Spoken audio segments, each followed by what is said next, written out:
And I do believe that we have rotten politics, and I'm not using that as an exaggeration.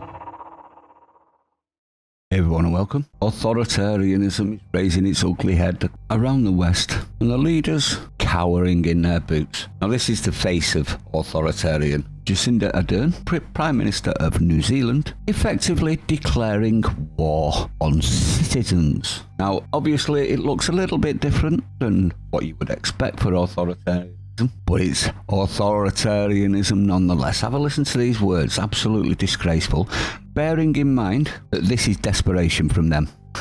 This was at the UN, by the way. Have a listen. This week we launched an initiative alongside companies and non-profits to help improve research and understanding of how a person's online experiences are curated by automated processes. This will also be important in understanding more about mis- and disinformation online, a challenge that we must, as leaders, address. And why do they need to address it, people? Anyone? Are words actually violence? Are words capable of violence? No, they're not. So what they're actually saying, and what she's actually saying, is we need to address the internet because it's proving us to be the liars that we've always been. So you basically see it, this is going to be like, well, it's almost like, you probably don't see it like this, the two different classes of people. If you're vaccinated or if you're unvaccinated, you have all these rights. If you are vaccinated... That is what it is, so yep. Does that sound like freedom to you?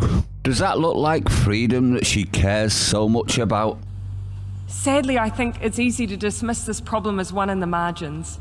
Maybe you should try something really on the fringe and actually start telling the truth to your people. Maybe you don't need to protect your narrative by silencing critics and questions and legitimate concerns. How about that one? Oh, but that would break the bank, wouldn't it? I can certainly understand the desire to leave it to someone else.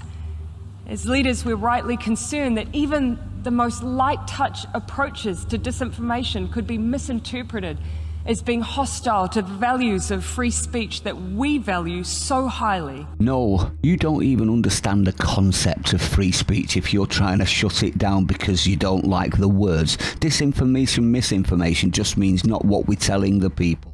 How dare you tell the truth when we're trying to lie to everyone? But while I cannot tell you today what the answer is to this challenge, I can say with complete certainty that we cannot ignore it. To do so poses an equal threat to the norms we all value. After all, how do you successfully end a war if people are led to believe the reason for its existence is not only legal but noble? How do you tackle climate change if people do not believe it exists?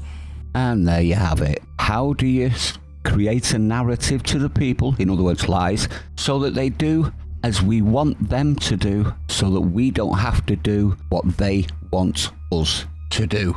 How do you ensure the human rights of others are upheld when they are subjected to hateful and dangerous rhetoric and ideology? The weapons may be different, but the goals of those who perpetuate them is often the same. Yes, freedom. Freedom to say things that need saying. Freedom to push back at corrupt and authoritarian governments like yourself. That's what we want. We want to be able to tell you when you're a twat waffle. Am I wrong? To cause chaos and reduce the ability of others to defend themselves. To disband communities. To collapse the collective strength of countries who work together. But we have an opportunity here to ensure that these particular weapons of war do not become an established part of warfare. In these times, I'm acutely aware of how easy it is to feel disheartened. We are facing many battles on many fronts. That's because you lie on so many different fronts, isn't it? And we catch you doing it. But there is cause for optimism, because for every new weapon we face, there is a new tool to overcome it. For every attempt to push the world into chaos is a collective conviction to bring us back to order. We have the means. We just need the collective will. No, you insane piece of work. It isn't a weapon, the internet. It just enables people to criticise. That's not disinformation and misinformation. That's critique. That's not agreeing.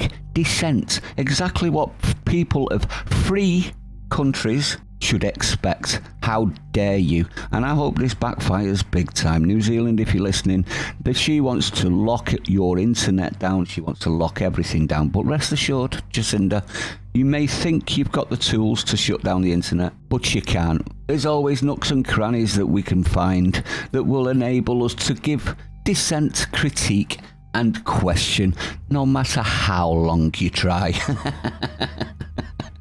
We could always turn it off completely and completely cripple their infrastructure, but we know that's not going to happen.